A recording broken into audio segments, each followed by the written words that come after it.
Hello students, मैं उपेंद्र कुमार। हम लोग आज यूरोप में राष्ट्रवाद का उदय पढ़ेंगे, जिसके अंतर्गत हम देखेंगे कि फ्रांसीसी क्रांति और राष्ट्र का विचार में क्या संबंध है। तो अपने लेक्चर के पिछले भाग में हमने देखा था कि राष्ट्र क्या है, राष्ट्रवाद का उदय कैसे हुआ। हमने एक बात और देखी थी कि फ्रेडरिक सॉर्यू ने एक चित्र बनाया था, उसके माध्यम से समझाने की कोशिश की गई थी, और साथ साथ अर्नेस्ट रेनन ने भी हमें राष्ट्रवाद की परिभाषा के बारे में, समझ के बारे में हमें जो कुछ भी बतलाया था उसका हमने विश्लेषण किया था। आज हम देखेंगे कि फ्रांसीसी क्रांति और राष्ट्र का विचार में क्या संबंध है। तो बच्चों, सबसे पहले आपको ये जानना होगा कि राष्ट्र की पहली स्पष्ट अभिव्यक्ति हमें फ्रांसीसी क्रांति के दौरान ही दिखलाई पड़ती है। जैसा कि आपने देखा था, पिछले क्लास में आपने अध्ययन किया था कि 1789 में फ्रांस की क्रांति हुई थी। 1789 से पहले फ्रांस एक ऐसा देश था जहाँ के शासक काफ़ी निरंकुश थे, लोगों को अभिव्यक्ति की आज़ादी नहीं थी, स्वतंत्रता, समानता, इस तरह की कोई शब्द वहाँ प्रचलित नहीं थे। किंतु फ्रांसीसी क्रांति के दौरान एक व्यापक बदलाव किया गया, जिसके तहत राजनीतिक और संवैधानिक बदलाव को शामिल किया गया है, और संप्रभुता जो पहले राजतंत्र में थी, राजा के पास थी, निकलकर फ्रांसीसी नागरिकों तक पहुंच गई। क्रांति ने एक संदेश दिया कि अब राष्ट्र का निर्माण लोगों के द्वारा किया जाएगा और वही लोग उसके दिशा और दशा तय करेंगे। अर्थात यह एक बहुत बड़ा बदलाव था, यानी कि सीधे सीधे आप देखेंगे कि राजा के निरंकुश सत्ता से अब सत्ता में भागीदारी जनता की होने लगी। अर्थात राजतंत्र से प्रजातंत्र की तरफ यह एक बदलाव था।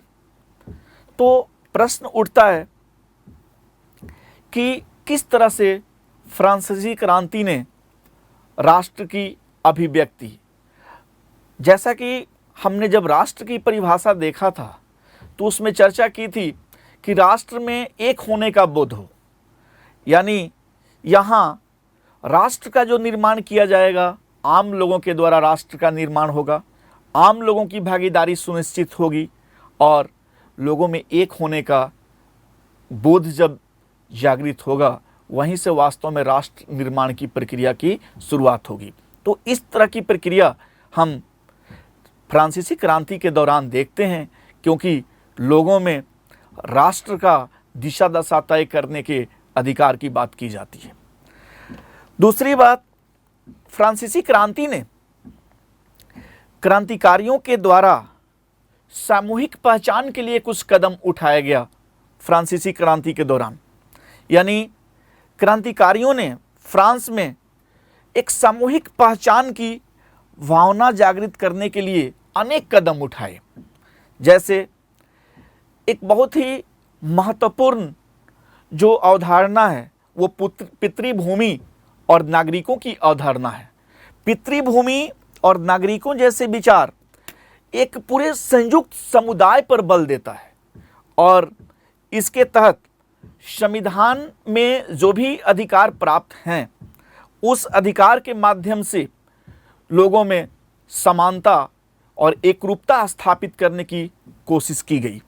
इतना ही नहीं, पितृभूमि की अवधारणा युद्ध के बढ़ते हुए विचार के लिए भी आवश्यक हो गया था, क्योंकि युद्ध उस समय की जरूरत बन गई थी, और उस युद्ध को, उस युद्ध की अवधारणा को पुष्ट करने के लिए मानव शक्ति को दिशा देकर एक नियमित सेना में भर्ती होने के लिए उन्हें प्रेरित किया गया। क्योंकि आपको यह ज्ञात होगा कि उस समय क्रांति के दौरान एक संगठित सेना की आवश्यकता थी जो उनके उद्देश्यों की पूर्ति कर सके।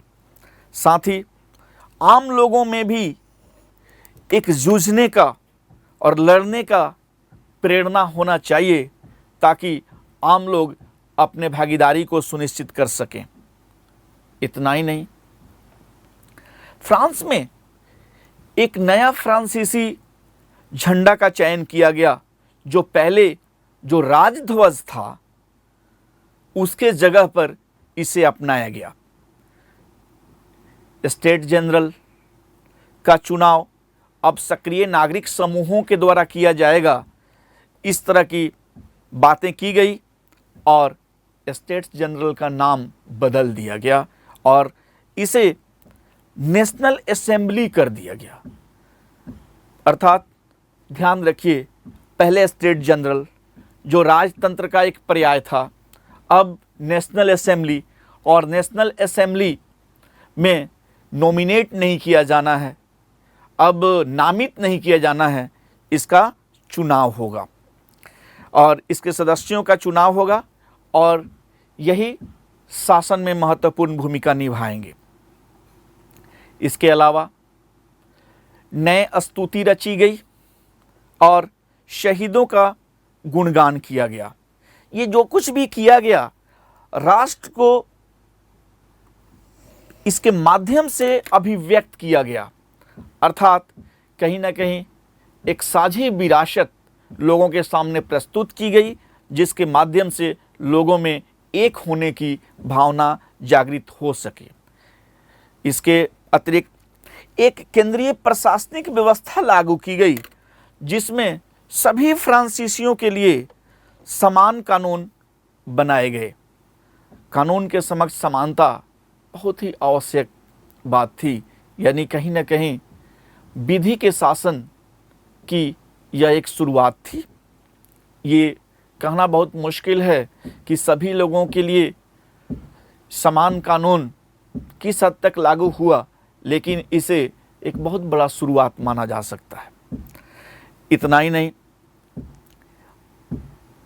फ्रांस के आंतरिक भाग में जो आयात निर्यात होते थे उसके लिए जो शुल्क लगाए जाते थे अतिरिक्त, उसे समाप्त किया गया तथा भार माप तौल की एक एकीकृत व्यवस्था अपनाई गई ताकि उस भूभाग में रहने वाले सभी लोगों को एक समान प्रशासनिक व्यवस्था का बोध हो सके।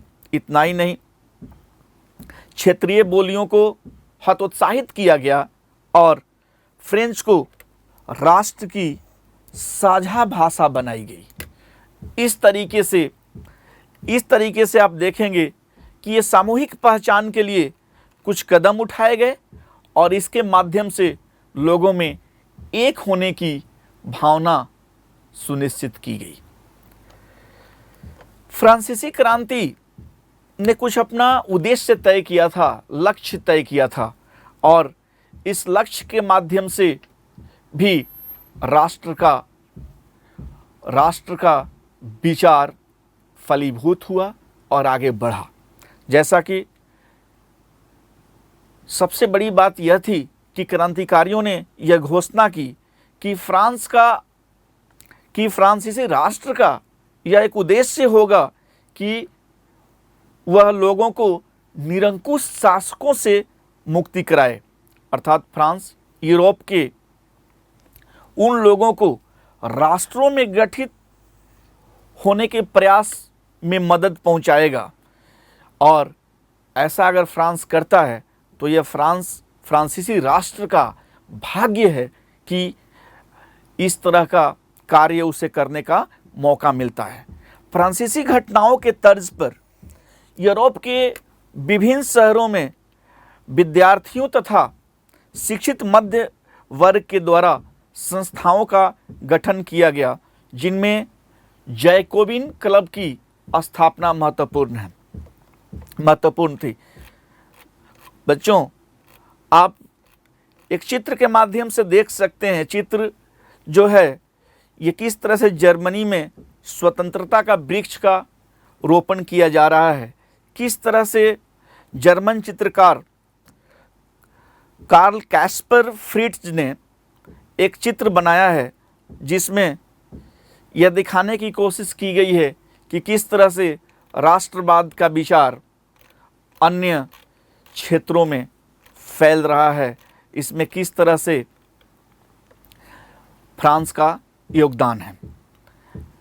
यहाँ देखेंगे कि विद्यार्थियों, शिक्षित मध्य वर्ग, ये सभी जैकोबिन क्लब जैसी संस्थाओं की स्थापना करने लगे। और ये ऐसे लोग थे जिनके माध्यम से फ्रांस के विचार, फ्रांस में जो राष्ट्र का विचार फैल रहा था, उसे बाहर के क्षेत्रों में, फ्रांस के बाहर के देशों में भी ले जाने में मदद मिलता है। इतना ही नहीं, इनके प्रयासों के माध्यम से फ्रेंच सेना के लिए उन राष्ट्रों में एक रास्ता तैयार हो सका, जिसके माध्यम से 1790 के दशक में फ्रांसीसी सेना पोलैंड, बेल्जियम, स्विट्जरलैंड, इटली के बड़े इलाकों में प्रवेश कर सकी। इसके साथ ही फ्रांसीसी सेना ने राष्ट्र के विचारों को यूरोप के अन्य देशों में पहुंचाने लगी। आप देखेंगे कि किस तरह से नेपोलियन आगे जब अन्य क्षेत्रों में, फ्रांस के बाहर कई क्षेत्रों में को विजिट करता है, तो उन्हें एक प्रशासनिक ढांचा देने का प्रयास करता है। यह बात इटली और जर्मनी पर विशेष करके लागू होती है कि कई डचियों में छोटे छोटे प्रशासनिक इकाइयों में बटे हुए थे, जिसको बहुत सैकड़ों प्रशासनिक इकाइयों से घटाकर कुछ प्रशासनिक इकाइयों में तब्दील कर देता है, और जिसके वजह से लोगों में एक सशक्त भावना और राष्ट्र की भावना जागृत होती है। आप देख सकते हैं कि एक मैप, एक चित्र है इस यूरोप का, जो 1815 के बाद, वियना कांग्रेस के बाद का एक चित्र है। इस चित्र के माध्यम से दिखाया गया है कि किस तरीके से यूरोप का एकीकरण हो रहा था, यानी नेपोलियन ने यूरोप में किस तरह से एकीकरण किया था। हालांकि 1815 में जो फ्रांसीसी क्रांति के दौरान विचार पहुंची थी, जो प्रगतिशील विचार यूरोप के अन्य भागों में पहुंची थी, अर्थात जो राजतंत्र को एक चुनौती प्रदान कर रहा था, इन्हीं चीज़ों को रोकने का प्रयास किया जा रहा है वियना कांग्रेस के माध्यम से। Now, subscribe to Bright Duty course at ₹1 per day only. Download Bright Duty app from Play Store and get the online courses prepared by competent and experienced teachers for different education boards of classes 6 to 10. Bright Duty courses are available for the subjects of Math, Science, Social Science, English and Hindi in English and Hindi medium. Bright Duty follows 3-step approach, that is learning, assessment and exam preparation. In learning, topic-wise video lectures with explanation of concepts and discussion of textbook examples and questions are available with the solutions. In assessment, topic-wise online MCQ test, practice assignments and chapter-wise question bank are available with the solutions. In exam preparation, previous year's question papers, sample papers and model test papers are available with the solutions. Sign up today on Bright Tutor and avail your courses at affordable prices. हम और भी थोड़ा कर सकते हैं इसी भाग में, जहां हम देखेंगे कि नेपोलियन ने भी राष्ट्रवाद को फैलाने में, इस विचार को आगे तक पहुंचाने में महत्वपूर्ण भूमिका निभा रहा है। नेपोलियन क्या करता है? जीते गए विदेशी क्षेत्रों में सुधार करता है और वहाँ पर इसके माध्यम से राष्ट्रवाद की भावना जागृत होती है और राष्ट्र के निर्माण में वो भूमिका निभाता है। नेपोलियन ने फ्रांस के नियंत्रण में आए जो एक बहुत बड़ा क्षेत्र था विदेशों का, उसमें अनेक सुधार करता है। फ्रांस में हालांकि उसने राजतंत्र को पुनः बहाल कर दिया था, इससे लोकतंत्र को नुकसान हुआ था, किंतु प्रशासन के क्षेत्र में उसने कई मूलभूत सुधार किए थे। 1804 में जो सबसे महत्वपूर्ण बात है, उसकी एक नागरिक संहिता है, जिसे नेपोलियन संहिता के नाम से भी जाना जाता है। इसके माध्यम से उसने फ्रांस में जन्मजात विशेषाधिकार को समाप्त कर दिया। जन्मजात विशेषाधिकार हम पिछले क्लास में हमने पढ़ा था कि विशेषाधिकार क्या होती है, अर्थात कुछ आबादी का कुछ ऐसा हिस्सा जिन्हें जन्मजात अधिकार मिला हुआ था, उनको प्रशासन के क्षेत्र में, आर्थिक क्षेत्र में करों से मुक्ति तथा अन्य कई सुविधाएं मिली हुई होती हैं। तो कुछ ऐसा वर्ग था जिन्हें जन्मजात विशेषाधिकार मिले हुए थे। नेपोलियन ने अपने संहिता के माध्यम से, अपने कोड के माध्यम से इस विशेषाधिकार को समाप्त किया तथा विधि के समक्ष समानता और संपत्ति के अधिकार को रक्षा प्रदान किया। मतलब समानता लाने का प्रयास करता है। और तो और सिर्फ फ्रांस में ही नहीं, फ्रांस के अधीन जो भी विदेशी क्षेत्र आए थे वहाँ भी इसे लागू किया गया। जैसे डच गणतंत्र में, स्विट्जरलैंड, इटली और जर्मनी में नेपोलियन ने यह स्पष्ट रूप से प्रशासनिक विभाजन लागू किया। इतना ही नहीं, जो सबसे परेशानी की बात थी वो थी सामंती व्यवस्था, उसको उसने समाप्त किया।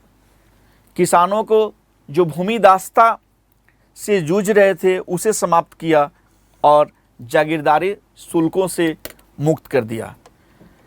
शहरी इलाके में जो कारीगर थे वह श्रेणी संघों के नियंत्रण में थे, इस नियंत्रण को उसने हटाया। यातायात संचार व्यवस्था में सुधार किया और इसके माध्यम से किसान, कारीगर, मजदूर, जो भी उद्योगपति थे, सबको स्वतंत्रता दिलाया। उन्हें स्वतंत्र अवस्था में काम करने का अवसर प्रदान किया। उद्योगपतियों तथा लघु उत्पादकों को भी यह बहुत शीघ्र ही समझ में आ गया कि समान कानून, मापतौल और एक राष्ट्रीय मुद्रा के माध्यम से एक क्षेत्र से दूसरे क्षेत्र में वस्तु और मुद्रा का आवागमन में सहूलियत हो सकती थी। और फ्रांस के द्वारा विभिन्न क्षेत्रों में जो स्थानीय लोगों की जो प्रतिक्रियाएं थी, उसके माध्यम से मिली जुली रहीं। अर्थात बहुत ऐसे लोग थे जिन्होंने शुरुआती दौर में फ्रांसीसी क्रांति और फ्रांस के सुधारों का जबरदस्त समर्थन किया और साथ साथ नई व्यवस्था का स्वागत किया। इसमें हॉलैंड, स्विट्जरलैंड और इसके अलावा कई ऐसे शहर थे जैसे ब्रुसेल्स, मेंस, मिलान, वर्सा, जहां फ्रांसीसी सेनाओं का एक तोहफा के रूप में लिया। उन्हें लगा कि इसके माध्यम से हमें जो पुरानी व्यवस्था है उससे छुटकारा मिलेगी और नई व्यवस्था के माध्यम से हमारे राष्ट्र का निर्माण होगा और जीवन की दशा बेहतर होगी। किंतु जो शुरू में उमंग दिखाई दिया वो धीरे धीरे घटने लगा, बल्कि शत्रुता का रूप भी लेने लगा, क्योंकि स्पष्ट हो गया कि नई प्रशासनिक व्यवस्थाएं राजनीतिक स्वतंत्रता के अनुरूप नहीं थी। जिस तरह से ऐसा सोचा जा रहा था कि निरंकुशता से मुक्ति मिलेगी और लोगों की दशा सुधरेगी, किंतु कर बढ़ा दिए गए, सेंसरशिप लागू किए गए और यूरोप के अन्य हिस्सों को जीतने के लिए फ्रेंच सेना में जबरन भर्ती करने के लिए प्रयास किया जाने लगा, जिसकी वजह से लोगों को फायदे के बदले नुकसान ज़्यादा दिखाई देने लगा। परिणाम यह हुआ कि धीरे धीरे जो जिस हिसाब से फ्रांसीसी क्रांति की स्वागत हुई थी वह उत्साह धीमा पड़ने लगा और लोगों को फ्रांस के विरुद्ध जाने का मौका मिलने लगा। किंतु एक बात बिल्कुल स्पष्ट थी कि फ्रांसीसी क्रांति ने विदेशों में एक प्रगतिशील तत्व लेकर गया, जिसमें समानता, स्वतंत्रता, भाईचारा का संदेश था। एक नई राजनीतिक व्यवस्था की बात थी और इस तरह की व्यवस्था कुछ हद तक नेपोलियन ने अपने सुधारों के माध्यम से विदेशों में लागू किया था। खासकर उन देशों में जहां निरंकुशता अधिक थी, धीरे धीरे वह निरंकुशता समाप्त हो गई थी और कुछ अर्थों में तो राजतंत्र के हिमायती लोगों को लगने लगा था कि अब राजतंत्र अपना मजबूती खोता जा रहा है। जैसा कि आप देखेंगे, नेपोलियन के पतन के बाद 1815 में वियना कांग्रेस हो रहा है और इस कांग्रेस में मेटरनिक का पूरा प्रयास यह था कि फ्रांस की क्रांति से पूर्व की स्थिति को बहाल किया जाए, अर्थात जो भी फ्रांस की क्रांति के दौरान प्रगति हुए थे, लोगों में स्वतंत्रता, समानता, भाईचारा और निरंकुशता के खिलाफ जो आवाज़ उठी थी, एक वातावरण बना था और राष्ट्र की जो एक समझ बनी थी जिसमें लोगों की समानता, स्वतंत्रता को अधिक महत्व दिया जाए, इस तरह का जो सोच बना था उसको दबाने का प्रयास किया गया 1815 के वियना कांग्रेस में।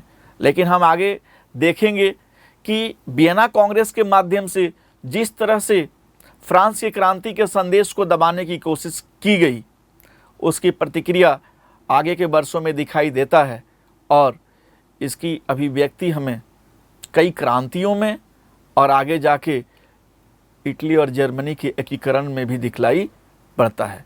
तो हमने इस लेक्चर के भाग में देखा कि फ्रांसीसी क्रांति ने राष्ट्र का विचार कैसे फैलाया।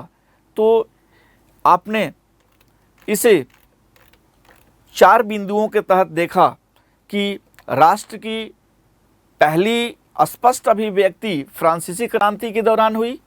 क्यों हुई, हमने चर्चा किया। क्रांतिकारियों द्वारा सामूहिक पहचान के लिए कौन कौन से कदम उठाए गए थे और किस तरह से सामूहिक पहचान स्थापित हुए थे, इसे भी हमने देखा। साथ साथ फ्रांसीसी क्रांति का लक्ष्य क्या था, उस लक्ष्य में कौन कौन से कदम उठाए गए और नेपोलियन ने अपने जीते गए क्षेत्रों में किस तरह से सुधार किया और कैसे, और इसके माध्यम से किस तरह से राष्ट्रवाद का विचार पनपता है। यानी नेपोलियन के जो भी सुधार थे उसमें 2 तरह की प्रतिक्रिया, शुरुआती दौर में स्वागत से भी राष्ट्र के विचार में मदद मिलता है और बाद के समय में जो प्रतिक्रिया है जो उसके विरोध में आवाज़ उठाई जाती हैं, उससे भी राष्ट्र के विचार को महत्व मिलता है। तो हमने इस लेक्चर में किस तरह से राष्ट्र का विचार आता है ये देखा। Now, subscribe to Bright Duty course at ₹1 per day only. Download Bright Duty app from Play Store and get the online courses prepared by competent and experienced teachers for different education boards of classes 6 to 10. Bright Duty courses are available for the subjects of Math, Science, Social Science, English and Hindi in English and Hindi medium. Bright Duty follows 3-step approach, that is learning, assessment and exam preparation. In learning, topic-wise video lectures with explanation of concepts and discussion of textbook examples and questions are available with the solutions. In assessment, topic-wise online MCQ test, practice assignments and chapter-wise question bank are available with the solutions. In exam preparation, previous year's question papers, sample papers, and model test papers are available with the solutions. Sign up today on Bright Tutor and avail your courses at affordable prices.